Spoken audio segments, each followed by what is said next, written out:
Hello students, कैसे हैं आप सब। तो आज के इस वीडियो में हम लोग क्लास 3 करने वाले हैं। हमारी जो सीरीज चल रही है एसएससी सीजीएल की, जो 2024 में जितने भी सीजीएल के पेपर हुए थे ना, उसमें जितने भी जीएस के क्वेश्चन पूछे गए थे, तो उसकी यहाँ पर मैं आप लोगों को सीरीज कराऊँ। 2 क्लास हमारी ऑलरेडी यहाँ पर हो चुके हैं, और अगर आप लोगों ने वो क्लास नहीं देखे तो आप लोग जाकर जरूर देखिएगा।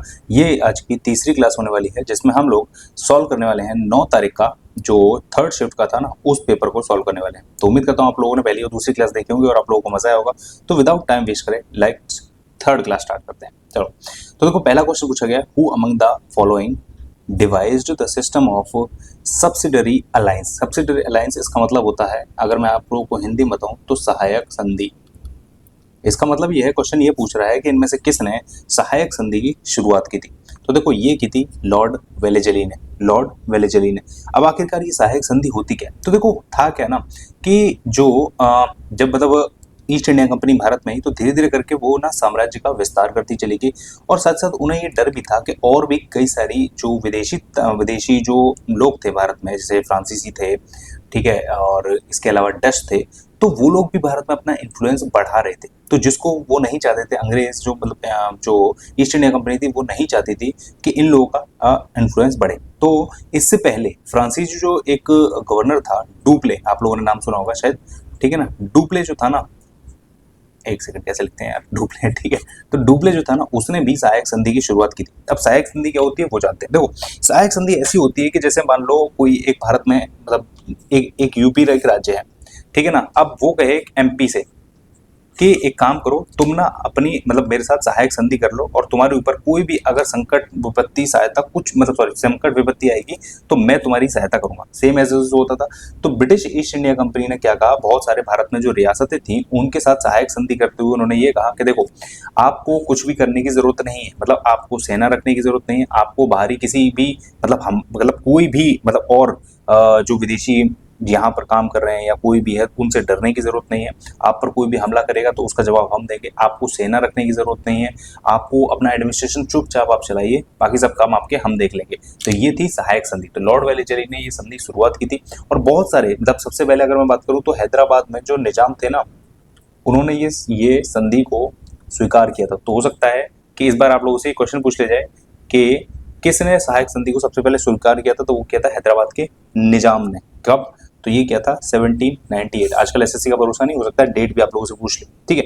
इसके बाद मैसूर, तंजौर और भी कई सारे जो राज्य थे, उन लोगों ने, रियासतों ने इसको स्वीकार कर लिया था। लेकिन कुछ ऐसी थी, इंदौर में जैसे होलकर थे, उन्होंने इसको स्वीकार नहीं किया था। मराठा थे, उन्होंने इसको स्वीकार नहीं किया था, ठीक है। और इसके अलावा अवध था, जिसने इसको स्वीकार नहीं किया था। क्योंकि देखो इन लोगों का मानना ये था कि अगर हम इस चीज को स्वीकार कर लेंगे तो हमारा अपना वर्चस्व कुछ भी नहीं रह जाएगा। ना हम आर्मी रख रहे हैं, ना हम अपनी कोई सेना रख रहे हैं, ना हमारा एडमिनिस्ट्रेशन में बहुत बड़ा रोल रह जाएगा, ठीक है। तो हम लोग सिर्फ इन लोगों के एक तरीके से पपेट बन के रह जाएंगे, और हमारी खुद की आइडेंटिटी खत्म हो जाएगी। और इन लोगों का मानना बिल्कुल सही था, क्योंकि जिन लोगों ने सहायक संधि स्वीकार की उन लोगों को काफी ज्यादा नुकसान उठाना पड़ा आगे चल।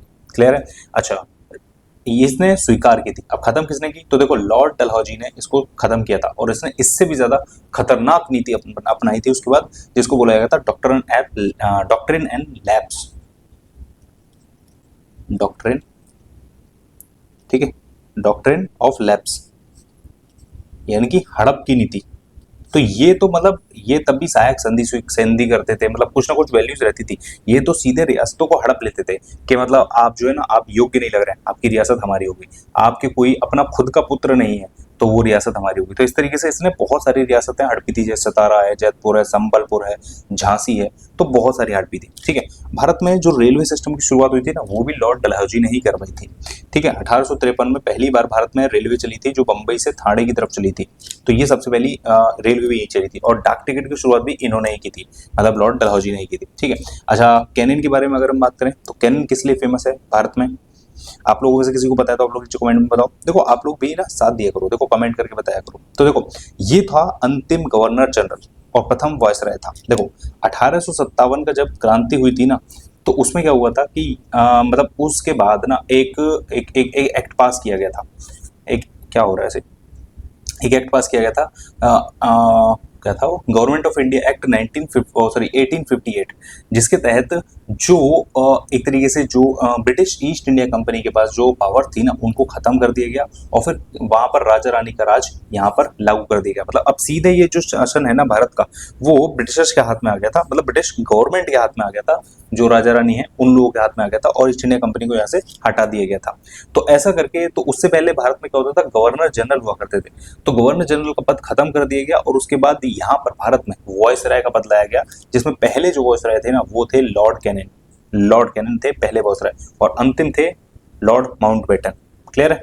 अच्छा, अगले यहाँ पर है लॉर्ड विलियम बेंटिक। तो ये कौन थे, तो ये इन्होंने 1828 में राजा राम मोहन राय के मतलब नेतृत्व में, या कह सकते हो कि उनके कहने पर सती प्रथा का अंत किया था। तो ये भी कई बार आप लोगों से पूछ लिया जाता है। क्लियर है। तो इतनी चीज आप लोगों को यहाँ पर पता होनी चाहिए। क्लियर है। चलो आगे बढ़ते हैं। अगला क्वेश्चन देखो, at which Olympics was kho-kho featured in an exhibition in the main stadium. देखो यार 1936 में ये हुआ था। अब कई बार मैं आप लोगों को पहले ही बता चुका हूँ, अगर आप लोगों ने पहली क्लासेस देखे तो आप लोगों को पता होगा, और अगर आप लोगों को नहीं पता तो मैं आप लोगों को फिर बता देता हूँ। देखो कई सारे क्वेश्चंस ऐसे होते हैं जो आप लोगों को मतलब अटेम्प्ट नहीं करने होते हैं। पूरे के पूरे क्वेश्चन आप लोग कभी नहीं कर सकते इसमें, और आप लोगों को करने भी नहीं होते हैं। बेसिकली अगर आप उनको अटेम्प्ट करोगे तो आप लोग अपना ही नुकसान कर रहे हो, जैसे कि जिनमें से एक क्वेश्चन ये भी है। देखो ओलंपिक में खो खो कब स्टार्ट किया गया था, तो ये 1936 में स्टार्ट किया गया था। अब ये चीज आप लोगों ने नहीं पढ़ी होगी और ना ही आप पढ़ोगे। बहुत सारे ऐसे खेल हैं, आप कल को पूछ लेंगे बास्केटबॉल कब किया गया था, बास्केटबॉल नहीं होता शायद, हाँ बास्केटबॉल नहीं होता, मतलब आर्चरी कब की गई थी, या क्रिकेट कब किया गया था। हाँ क्रिकेट जैसे इस बार इंट्रोड्यूस किया जाएगा तो उसके बारे में एक बार को पूछा जा सकता है कि पहले कब किया था, लेकिन इसका कोई औचित्य नहीं है, तो ऐसे क्वेश्चन स्किप करने वाले होते हैं। क्लियर। देखो अगला है, विच of the following statement is incorrect. इनमें से क्या गलत है। अब देखो गलत है मतलब ये आंसर है तो मतलब ये गलत है। अब ये क्यों गलत है ये देख लेते हैं। Fats and oils gate reduced over the time and smell bad. इसका मतलब ये है कि जो फैट और ऑयल्स हैं, जैसे मान लो आपके घर में एक कोई भी एक कनस्तर ले लो, ठीक है, टिन का, उसमें अगर तेल रखा हुआ है और मान लो अगर वो 2 साल तक रखा रहे और ये भरा हुआ रखा था, तो क्या लगता है आप लोगों को 2 साल के बाद जो तेल है उसमें से वो कम हो जाएगा, रिड्यूस्ड हो जाएगा, कम हो जाएगा? नहीं, बिल्कुल नहीं होगा। हाँ उसमें से स्मेल बैड हो सकती है, क्योंकि देखो जब वो हवा के संपर्क में आता है या ऑक्सीडेशन होता है उसके अंदर, ठीक है ना, तो उससे क्या होता है ना, उसमें स्मेल बदल जाती है, तो स्मेल बैड हो सकती है, लेकिन वो रिड्यूस्ड नहीं हो सकता, वो कम नहीं हो सकता। ये कोई पेट्रोल थोड़ी है कि हवा के साथ उड़ जाएगा समय के साथ, ऐसा नहीं होता है, ठीक है ना। अगर जैसे मान लो आपके पास कोई बोतल है पानी की, तो वो भी ऐसी थोड़ी भाप बन के उड़ जाता है। क्लियर। तो ये चीज नहीं हो सकती है, तो ये इसलिए गलत है। बाकी देखो, fats and oils are oxidise they became rancid. बिल्कुल ये सही बात है कि जब तेल और वसा हवा के संपर्क में आते हैं ना, तो वो ऑक्सीकरण के कारण उनमें क्या होता है कि एक तरीके से कह सकते हो कि उनमें स्मेल बैड होने लगती है। रैंसिड का मतलब होता है कि उसमें गंध आने लगती है। एक जैसे आप लोगों ने देखा होगा कि जो नीचे तेल रह जाता है ना किसी भी टीन में, तो वो बहुत ही ज्यादा स्मेल क्रिएट करने लगता है, ठीक है। Antioxidants are added to food containing fats and oils to prevent oxidation। बिल्कुल सही बात है कि बहुत सारे एंटीऑक्सीडेंट्स डाले जाते हैं खानों में जिनमें फैट और ऑयल होते हैं ना, ताकि वो खराब ना हो। ये तो बिल्कुल सही बात है।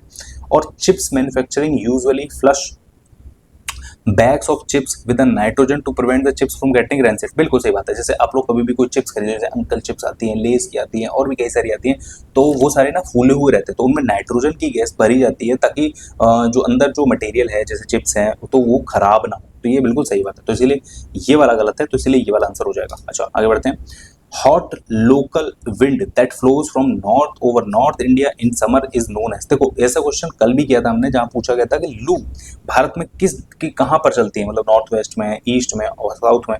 तो आज ये इस तरीके से पूछ लिया, तो यहाँ पर आंसर हो जाएगा लू, ठीक है। अच्छा चिनूक के बारे में बात करें तो चिनूक जो है ना, ये नॉर्थ अमेरिका में चलने वाली विंड है, नॉर्थ अमेरिका में चलने वाली विंड है, और ये ड्राई होती है, मतलब शुष्क होती है काफी ज्यादा, ठीक है। मैंगो शावर्स एक तरीके से देखो ये जो हवा है ना, ये चलती है आप लोगों की हाँ ये है एक तरीके से प्री मानसून विंड है, मानसून से पहले चलती है, मतलब अभी के आसपास चल रही होगी, अप्रैल मई क्या महीने में ये चलती है।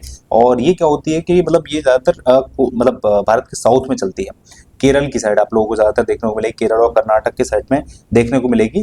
तो ये क्या करती है कि ये आमों को पकाने का काम करती है, ये जो मतलब बारिश पड़ती है उससे आम पक जाते हैं, तो इसीलिए इसे मैंगो शावर कहा जाता है। और खास करके इसको ना एक नाम से और जाना जाता है, कई बार आप लोगों से पूछा जा सकता है, अप्रैल विंड के नाम से भी इसको जाना जाता है, तो ये भी नाम आप लोगों को याद रखना है, ये आप लोगों के लिए इंपॉर्टेंट है। क्लियर। अगर हम पुर्गा के बारे में बात करें तो देखो पुर्गा जो विंड है ये रशिया में चलती है, ये रशिया में चलती है, और ये कोल्ड विंड है यानी कि ठंडी हवा है, ठीक है। देखो ये लू गर्म होती है, चिनूक जो है वो भी ड्राई होती है, हल्की मतलब गर्म ही होती है। ठीक है। मैंगो शावर ये तो बारिश के बारे में बात हो रही है, और जो ये जो पुरगा है ना, ये रशिया में चलती हुई है, ठंडी विंड है। क्लियर।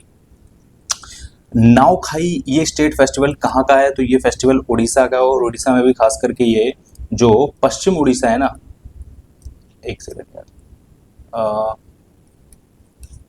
ऐसे लिखते हैं, कैसे लिखते हैं, ठीक है, समझ गए ना आप लोग। पश्चिम उड़ीसा में ये त्योहार ज्यादातर मनाया जाता है। और ये क्यों मनाया जाता है? तो देखो, नुआखाई ना दो वर्ड से मिलकर बना है, एक नुआ और एक खाई। तो नुआ का मतलब जो होता है ना, वो होता है नया, और खाई का मतलब होता है अन्न। यानी कि यहाँ पर जब पहली धान की फसल कटती है ना, मतलब चावल की, तो उस चावल को ये लोग वहां पर जो उनकी देवी हैं, जो देवी है उनका नाम है समलेश्वरी, समलेश्वरी देवी को अर्पित करते हैं। मतलब या तो चावल चढ़ाते हैं, या खीर वीर बनाकर उनको भोग लगाते हैं, और उसके बाद सारा मतलब समाज जो जितने भी लोग हैं, मतलब किसान वगैरह, वो सब बैठ के एक दूसरे को खाना आदान प्रदान करते हैं। तो होता है ना, एक दूसरे के घर खाना पहुंचाया जाता है, वो चीज़ है। और उसके बाद ये लोग सब मिलकर बड़े चाव से खाना खाते हैं, गीत गाते हैं, संगीत होता है, एक तरीके से जश्न मनाया जाता है। तो ये होता है नुआखाई का फेस्टिवल, जो वहाँ पर मनाया जाता है। ये अगस्त सितंबर के आसपास मनाया जाता है। हो सकता है इस बार आप लोगों से पूछ लिया जाए कि नुआखाई कब मनाया जाता है, तो ये अगस्त सितंबर के महीने में मनाया जाता है। ठीक है ना, सितंबर के महीने में मनाया जाता है। और गणेश चतुर्थी जब भी आती है, तो गणेश चतुर्थी के अगले दिन ये नुआखाई मनाया जाता है। तो इतना आप लोगों को याद रखना है। अच्छा, मेघालय से रिलेटेड कुछ आप लोग याद रखिएगा कि यहाँ पर ना नॉन क्रैम ये और वंगाला, ये दो फेस्टिवल बहुत ज्यादा इंपॉर्टेंट है आप लोगों के लिए। ये एग्जाम में कई बार पूछे गए हैं आप लोगों से। अच्छा, तमिलनाडु के बारे में बात करें तो यहाँ पर पोंगल, आप लोगों को पता ही होगा। पोंगल ये भी एक धान मतलब जब चावल की फसल कटती है ना, तो उससे बनाकर यहाँ पर पूजा की जाती है। यहाँ पर देखो सूर्य की पूजा की जाती है, ठीक है ना। और बिहार, यहाँ पर तो छठ फेमस है, बिल्कुल बहुत बढ़िया। एक कल भी इससे रिलेटेड क्वेश्चन आया था छठ पूजा से, जब मैंने आप लोगों को छठ पूजा काफी अच्छी तरीके से एक्सप्लेन की थी। उम्मीद करता हूँ आप लोगों ने वो वीडियो देखा होगा। अगला क्वेश्चन है, which article of the Indian constitution provides providing of any religious instruction in the educational institution maintaining by the state. देखो, अगर आप लोगों ने फंडामेंटल राइट ध्यान से पढ़े होंगे ना, तो हमारे जो फंडामेंटल राइट्स में 25 से लेकर 28 तक है ना, वो राइट टू फ्री मतलब क्या नाम है उसका, रिलीजियस फ्रीडम है। ठीक है ना, राइट टू रिलीजियस फ्रीडम है। तो देखो यहाँ पर रिलीजियस के बारे में पूछा गया है, तो 25 से 28 के बीच में एक ही है, तो यहाँ पर आप लोग आंसर 28 लगा सकते हैं। अगर आप लोगों को मतलब इसका एग्जैक्ट मीनिंग ना पता हो तब भी आप लोग लगा सकते हैं। ठीक है। अच्छा, आर्टिकल 29 के बारे में अगर हम बात करें, अच्छा वैसे 28 कहता क्या है, तो इसका मतलब यह है जो मतलब मैं हिंदी में बता देता हूँ थोड़ा सा आप लोगों को। ये कहता है कि किसी भी एजुकेशनल इंस्टीट्यूशन में कोई सी भी तरह की धार्मिक पढ़ाई नहीं पढ़ाई जा सकती है। इसको प्रोहिबिट किया गया है किस आर्टिकल के तहत? तो आर्टिकल 28 के तहत। ठीक है, तो ये आप लोगों से यहाँ पर बताया गया। आर्टिकल 29 में अगर हम बात करें, तो भारत में जितनी भी अल्पसंख्यक जनसंख्या है, उसको कहीं भी पढ़ने का अधिकार है, उसको रोका नहीं जा सकता। आर्टिकल 30 के बारे में बात करें, तो किसी भी अल्पसंख्यक को अपना खुद का स्कूल कॉलेज, ठीक है, चलाने का अधिकार है, और सरकार किसी भी तरीके से उसको रोकेगी नहीं। और साथ साथ जैसे अलग जो बाकी की जो जनसंख्या, मतलब एक तरीके से कह सकते हो कि बाकी की जो जातियां स्कूल्स कॉलेज वगैरह चला रही हैं और उन पर सरकार ग्रांट वगैरह देती है, तो यहाँ पर भी अल्पसंख्यक अगर कोई ऐसी चीज चलाता है, तो उनको भी ये लोग ग्रांट वगैरह सब चीज एज इट इज देंगे, किसी भी तरह का भेदभाव नहीं होगा। आर्टिकल 31 के बारे में बात करें, तो ये संपत्ति का अधिकार था, जिसे हटा दिया गया 44वें संशोधन के द्वारा। क्लियर, आगे बढ़ते हैं। देखो, as per the definition of census in India, अब मार्जिनल वर्कर ये किसे कहा जाता है? तो जो लोग लेस देन 183 दिन या 6 महीने काम करते हैं, उनको कहा जाता है मार्जिनल वर्कर। ठीक है ना, मार्जिनल वर्कर किसे कहा जाता है? तो जो 183 दिन से कम, मतलब लगभग इतना काम करते हैं एक साल में, उनको कहा जाता है मार्जिनल वर्कर। तो आपको एज इट इज याद ही करना पड़ेगा, इसका कोई वो नहीं है ऑल्टरनेटिव। ठीक है। अगला है, इन विच ईयर वॉज द नए भारत के सपने कैंपेन लॉन्च किया गया था मेटा और मिनिस्ट्री ऑफ वुमेन के द्वारा? तो देखो, ये 2023 में लॉन्च किया गया था। यहाँ पर देखो, मेटा के कई सारे हैं, जैसे इसके प्लेटफॉर्म कई सारे हैं, जैसे इंस्टाग्राम है, ठीक है ना, फेसबुक है, ठीक है ना। तो इस तरीके से कई सारे इसके प्लेटफॉर्म्स हैं। तो यहाँ पर क्या था कि भारत की जो हमारी मिनिस्ट्री ऑफ वुमेन है ना, उसने भारत के जो युवा बच्चे हैं, उन लोगों के लिए ये एक कैंपेन चलाया था, जिसमें उन लोगों का कहना ये था, मतलब मिनिस्ट्री ऑफ वुमेन का, कि जो लोग हैं ना, जो आज का भविष्य है, वो आगे आए, अपने जो ड्रीम्स हैं, अपने सपने हैं, वो अपने एम्बिशंस हैं, उनको यहाँ पर शेयर करें।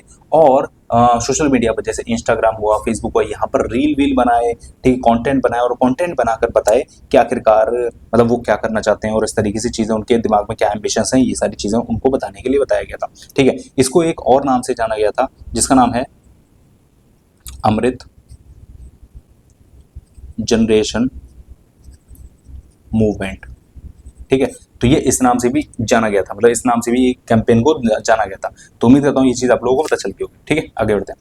अगला है under which of the following acts was the power of to rule India transfers from English East India Company to the British government. ये मैंने आप लोगों को अभी भी बताया था, पिछले क्वेश्चन में बताया था, ठीक है ना, कि गवर्नमेंट ऑफ इंडिया एक्ट 1858, इसमें क्या हुआ था, ब्रिटिश ईस्ट इंडिया कंपनी से जो अधिकार है वो छीन कर जो ब्रिटिश क्राउन है, राजा रानी है, उन्होंने अपने हाथ में ले लिया था। क्योंकि 1857 की क्रांति जो हुई थी ना, उसमें ब्रिटिश ईस्ट इंडिया कंपनी की जो बहुत सारी कमियां थी और बहुत सारे अत्याचार थे वो खुलकर यहाँ पर सामने आ गए थे।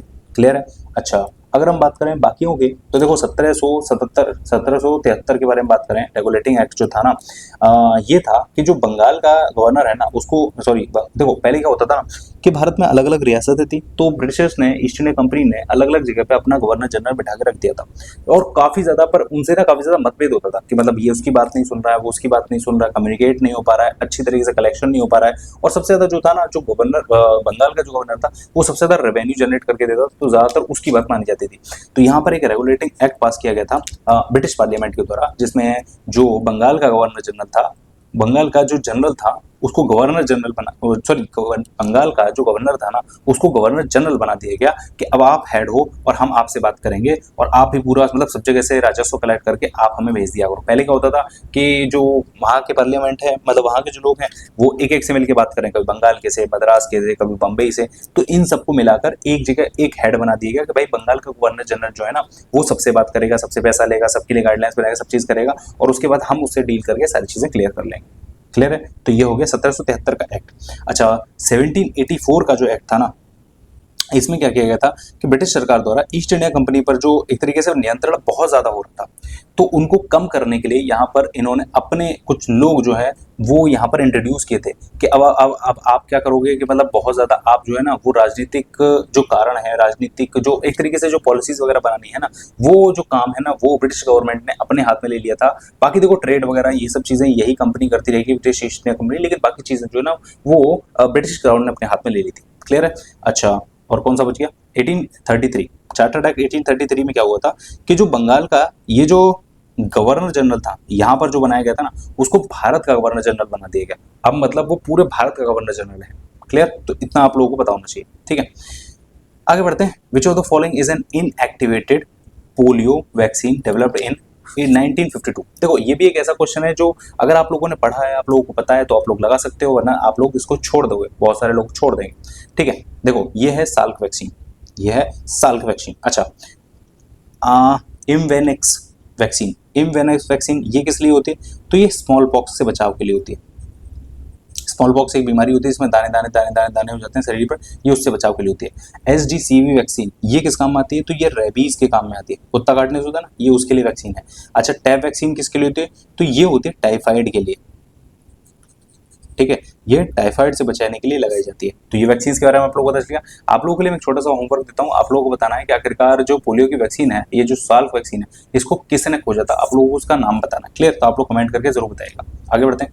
देखो अगला है विच of the following statement is correct, इनमें से कौन सा सही है। यहाँ पर दिया गया देखो, तो कुछ 5 ईयर प्लान थे, वो फोकस करते थे private intervention in the economy में, नहीं बिल्कुल नहीं। प्राइवेट से क्या भाई, पहले तो सब सरकारी था ना। जब 5 ईयर प्लान बनाए गए थे, जब देश आया तो 1951 में पहला प्लान बनाया गया था, तो उस समय तो सब सरकारी था, तो प्राइवेट इंटरवेंशन को क्यों ध्यान में दिया जाए। ठीक है, तो ये इसलिए गलत है। दूसरा है the 5 year plan always focused on the growth of the tertiary sector. अब देखो टर्शरी सेक्टर होता है सर्विस सेक्टर, जैसे मैं आप लोगों को पढ़ा रहा हूँ, ये एक सर्विस सेक्टर है। ठीक है, आप किसी से मतलब आप क्लासेस लेते हो, वो सर्विस सेक्टर है। ठीक है ना, इस तरीके से मतलब जैसे आप कंप्यूटर पे काम करते हो, ऑनलाइन पढ़ाते हो, ऑनलाइन पढ़ते हो, ये सारी सर्विस मतलब सर्विस सेक्टर में आता है। ठीक है ना, आप कल को मान लो बैंक के लिए काम करोगे, तो वो भी आपकी एक सर्विस है। आप किसी सरकारी मतलब जॉब में करोगे काम, वो भी एक तरीके से सर्विस है। तो ये सब सर्विस सेक्टर टर्शरी सेक्टर में आता है, तो उसको ध्यान में रख के थोड़ी ना 5 ईयर प्लान बनाए गए थे। तो 5 year plan permits long term intervention by the government in the economy, ये बिल्कुल सही है। क्लियर है। अगला दिया गया है 5 year plan always stressed market oriented, नहीं नहीं नहीं, ये बिल्कुल नहीं है। क्लियर है, तो ये आप लोगों को पता चल गया। अच्छा, 5 ईयर प्लान जो पहला था ना, वो 1951 में बनाया गया था। 1951 से 56 के मतलब 5 साल के लिए बनाया गया था। और ये जो है ना इसका जो मॉडल था वो था पीसी नहीं, हैरोल्ड। ठीक है ना, हैरोल्ड डोमर, हाँ हैरोल्ड डोमर मॉडल, ठीक है ना, ये था।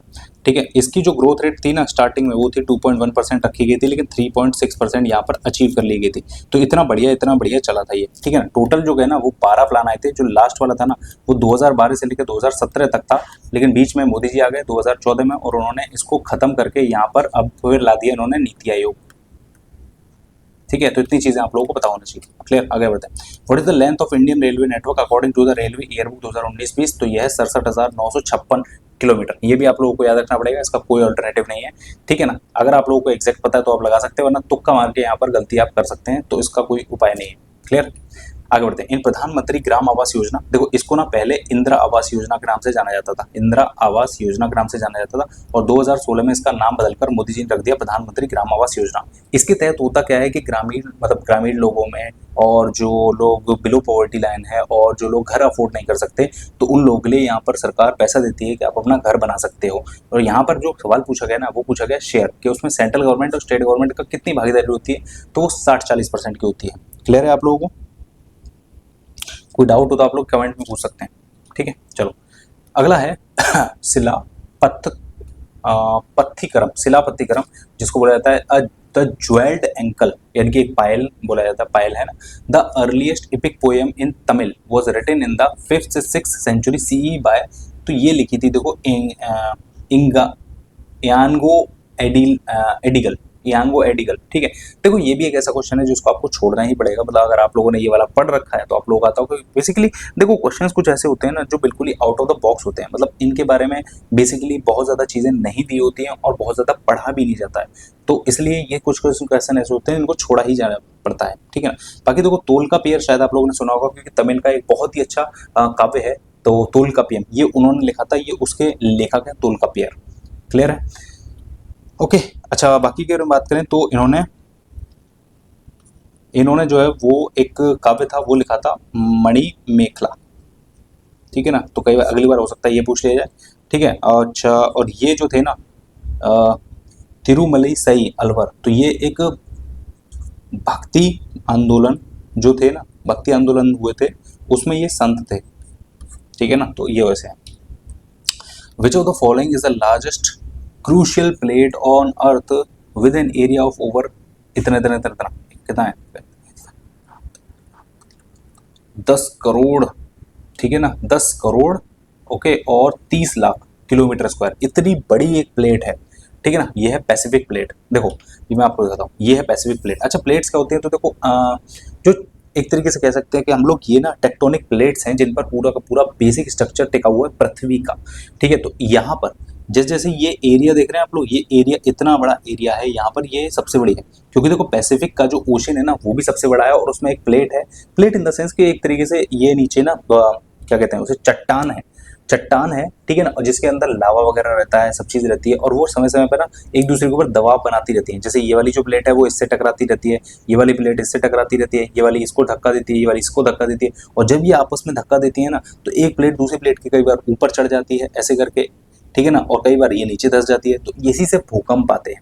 ठीक है ना, इसी से भूकंप आते हैं पृथ्वी पर, इसी से भूकंप आते हैं। क्लियर, चलो। In which of the following personalities in the Padmashri awardee folk dancer from the Uttar Pradesh, तो ये कौन थी, तो ये थी अजीता श्रीवास्तव। ठीक है, अजीता श्रीवास्तव, तो इनको मिला था पद्मश्री। अब पद्मश्री कब मिला था इनको, तो इनको मिला था 2022 में।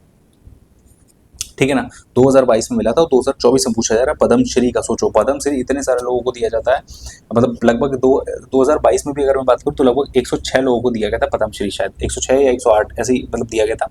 ठीक है, तो ये आप लोगों को याद रखना है। ठीक है, ये तो खैर एक तरीके से कह सकते हो, आप लोग स्टैटिक जीके तो नहीं कह सकते, हम लोग थोड़ा सा करंट अफेयर, थोड़ा सा कुछ और, तो ये मिला जुला क्वेश्चन है।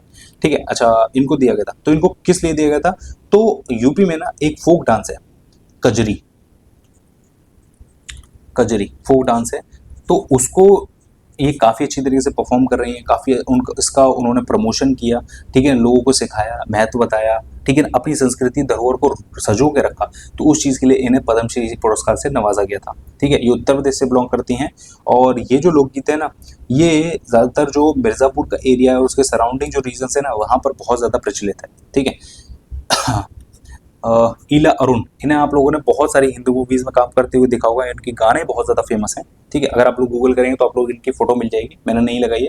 अच्छा, गुरमीत बाबा, ये पंजाबी की हैं, ये पंजाबी की फोक सिंगर है, ये भी काफ़ी फेमस है। तीजन बाई, ये पंडवानी जो छत्तीसगढ़ का है ना, उसकी काफ़ी ज़्यादा फेमस लोक एक तरीके से लोक नृत्य की काफ़ी लोक नृत्य, मतलब उसकी जो लोक नृत्य है ना उसको ये परफॉर्म करती हैं, जिसके लिए इन्हें भी कई सारे अवार्ड्स मिल चुके हैं। जैसे इन्हें 1987 में ही पद्मश्री मिल गया था, ठीक है ना, पद्मश्री मिल गया था, और 2003 में इन्हें पद्म भूषण मिला, ठीक है ना, और 2019 में इन्हें पद्म विभूषण भी मिल चुका है। मतलब इन्हें तीनों पद्म के पुरस्कार मिल चुके। क्लियर, तो इतना आप लोगों को याद रखना है। ठीक है, चलते हैं, बढ़ते हैं आगे। देखो, which of the following countries won the first men's Asian hockey championship. ये करंट अफेयर का सवाल है, क्योंकि 2024 में ना ये टूर्नामेंट हुआ था। 2011 से ये टूर्नामेंट लगातार होता आ रहा है, और 2024 में ये टूर्नामेंट हुआ था, जिसमें भारत जीत गया था। ठीक है ना, चाइना को हरा के भारत ने जीता था। तो इसीलिए यहाँ पर पूछा गया कि पहला किसने जीता, तो पहला भी भारत ने जीता था, पहला भी भारत ने ही जीता था। तो ये आप लोगों को पता होना चाहिए। क्लियर है, भारत इसे 5 बार टोटल जीत चुका है, और चाइना से 3 बार पाकिस्तान इसे 3 बार जीत चुका है। क्लियर है आप लोगों को। पहली बार जब भारत ने जीता था ना, तो वो पाकिस्तान को हराकर जीता था। भारत ने इसे 2011 में जीता है, 2016 में जीता है, 2018 में भारत और जो जापान है ना, इन दोनों के बीच में टाई रहा था, मतलब दोनों ही ज्वाइंट विनर थे। भारत ने इसे 2023 में भी जीता था और 2024 में भी जीता था। ठीक है ना, तो ये आप लोगों को इस तरीके से पता होना चाहिए। क्लियर, आगे बढ़ते हैं। विच of the following goods needs further transformation in the economic process. मतलब यहाँ पर ये बोला जा रहा है कौन से ऐसे गुड्स हैं जिन्हें फर्दर इकोनॉमिक प्रोसेस से गुजरना पड़ता है और ज़्यादा, मतलब अभी और ट्रांसफॉर्मेशन की ज़रूरत है, तो इसमें कौन से आएंगे। ठीक है, तो यहाँ पर दिया गया है, देखो, कंज्यूमर ड्यूरेबल गुड्स, मतलब यह है कि जो कंज्यूमरों के लिए बन चुके हैं और कंज्यूमर यूज़ कर सकते हैं, उनके बारे में बात हो रही है यहाँ पर। तो ऐसे कौन से गुड्स होते हैं, जैसे मान लो टीवी बन चुकी है, टीवी हो गया कंज्यूमर, ठीक है ना, माइक्रोवेव ओवन हो गया, ठीक है ना, लैपटॉप हो गया। अब इन लोगों को फर्दर क्या इकोनॉमिक प्रोसेस से गुजारना है, कुछ नहीं, इनको तो बस बेचना है, बात खत्म हो गई। ठीक है, फिनिश्ड गुड्स, ये भी देखो एक तरीके से यही चीज़ हो गई है ना, यही चीज़ें हो गई। तो इसके बारे में भी क्या मतलब, इसको फर्दर प्रोसेस से गुजारने से। अच्छा, कैपिटल गुड्स क्या होते हैं, तो ये एक तरीके से मशीनें होती हैं। जैसे मान लो आपने एक एक एक, एक क्या क्या एग्जांपल दें, इससे क्या होता है, जैसे मान लो आपने एक जूस बनाने की मशीन है, तो वो आपने खरीद ली, तो वो एक तरीके से आप लोगों का कैपिटल गुड्स है। अब उसको आपको फर्दर क्या इकोनॉमिक प्रोसेस में गुजारना है, अब उससे तो आप लोग और वस्तुएं बनाएंगे। जैसे आपने एक मशीन खरीद ली कपड़े सिलने की, तो उससे आप कपड़े सिल के बेचेंगे, उसमें इकोनॉमिक कोई तो प्रोसेस होगा नहीं। ठीक है ना, अब इंटरमीडिएट गुड्स जो होते हैं ना, उसमें माल, मतलब उसमें आप लोगों को काम करना पड़ सकता है, उसमें आप लोग का भी काम करना पड़ेगा, क्योंकि ये क्या होता है, ये कच्चा माल होता है। एक तरीके से मान लो कि आपके पास लोहे हैं, मतलब लोहे के मतलब प्लेट्स हैं, अब उन सबको मिलाकर आप कुछ ना कुछ बनाओगे। जैसे मान लो स्टील के आपके पास टुकड़े हैं, तो उसको मिला के आप एक गाड़ी बनाओगे। ठीक है, तो इस तरीके से इसमें इंटरमीडिएट गुड्स में क्या होता है, इसमें कच्चा माल रॉ मटेरियल होता है, जिसको आपको फर्दर प्रोसेस करके कुछ फाइनल गुड्स बनाना पड़ेगा। क्लियर है आप लोगों को। हेलो, आगे बढ़ते हैं। Question number 19, in which of the following states in the Nritya Gram and Odissi dance institution located. देखो, ये सवाल ना पहली शिफ्ट में भी आया था, दूसरी शिफ्ट में भी आया था, और घूम घूम के आ रहा है। तो ये होता है कर्नाटक में ये बनाया गया। ठीक है, स्टैटिक जी का क्वेश्चन है, आप लोगों को एज इट इज याद रखना है। चलो, who among the following was the youngest instrumentalist to be awarded the Padma Vibhushan, the third highest civilian award in 2002। तो ये मिला था उस्ताद जाकिर खान को। ठीक है ना, यंगेस्ट पद्म श्री किसे मिला था, तो ये मिला था अनुपमा गोखले को। पद्म श्री के बारे में बात करूँ, और पद्म विभूषण जो थर्ड हाईएस्ट सिविलियन अवार्ड है, पद्म भूषण जो है ना, वो हाईएस्ट सिविलियन अवार्ड है, थर्ड नंबर का भारत में। ठीक है, ओके। देखो, सबसे पहला जो है ना वो भारत रत्न है, दूसरे नंबर पर आता है पद्म विभूषण, तो और तीसरे नंबर पर आता है पद्म भूषण, चौथे नंबर पर आता है पद्मश्री। ठीक है, तो इस तरीके से आप लोग याद रखना है। तो ये उस्ताद जाकिर खान जी को मिला था। ठीक है, ओके, और इन्हें 2024 में ग्रैमी अवार्ड भी मिला था इन्हें, और साथ में इनके थे राकेश चौरसिया जी, उन दोनों को मिला था। और इनका एक बैंड था शक्ति बैंड, उसके लिए भी इन्हें ग्रैमी मिला था, मतलब पिछले साल इन्हें 2 ग्रैमी अवार्ड मिले थे। ठीक है, पंडित रविशंकर ये सितार बजाते हैं। पंडित भीमसेन जोशी ये किराना घराना से संबंधित हैं। ठीक है, उस्ताद बिस्मिल्लाह खान ये बस शहनाई वादक हैं, ये आप लोगों को पता ही होगा। ठीक है, आप लोगों को बताना है कि इनको किस साल भारत रत्न दिया गया था बिस्मिल्लाह खान जी को। ठीक है, ये आप लोग कमेंट करके बताइए। ठीक है, आगे बढ़ते हैं। Who was the revenue minister during the region of Akbar. देखो देखो यहाँ पर अकबर के जो 9 रत्न थे ना, मैं उनके बारे में आप सबके बारे में आप लोग बता दे रहा हूँ, क्योंकि कई बार आप लोगों से क्वेश्चन एग्जाम में पूछा जाएगा। बीरबल, जिनका असली नाम महेश दास था, ये इनका काम था, विशेषज्ञता थी, ये काफी ज्यादा इंटेलिजेंट थे, विनोदकार थे, मतलब काफी हंसी मजाक करते थे, सलाहकार भी थे अकबर के। तो ये इन्हें राजनीतिक सलाहकार और न्याय विभाग दिया गया था, मतलब ये न्याय के लिए बताते थे कि ये न्याय मतलब सलाह देते थे राजा को, ठीक है। तानसेन जी थे, वो महान संगीतज्ञ थे, वो संगीत और कला विभाग देखते थे। अबुल फजल इतिहासकार, इतिहास लिखते थे, ये इतिहास को लिखते थे, लेखक ये अकबरनामा लिखी थी इन्होंने, इतिहास और साहित्य विभाग था। फैजी जो थे वो कवि थे, एक संस्कृत और अरबी के विद्वान थे, तो इन्हें साहित्य और अनुवाद विभाग दिया गया था। राजा टोडरमल ये वित्त मंत्री थे, राजस्व प्रणाली के विशेषज्ञ थे, तो इसलिए इन्हें वित्त विभाग दिया गया था। यही आप लोगों का आंसर है, ठीक है। राजा मानसिंह ये सेनापति थे, राजदूत थे, सैन्य विभाग दिया गया। रहीम खान खाना ये सेना के कमांडर थे, इन्हें सैन्य विभाग इन्हें भी दिया गया। मुल्ला दुपैजा ये विदूषक थे, सलाहकार थे, तो इन्हें हास्य विरोध परामर्श के बारे में रखा गया। और फकीर अजीउद्दीन थे, इन्हें आध्यात्मिक सलाहकार और धार्मिक विशेषज्ञ के रूप में दर्जा दिया गया था, ठीक है। तो यहाँ पर जो आंसर होगा वो टोडरमल होगा, और बाकियों के बारे में भी आप लोगों को बता दिया।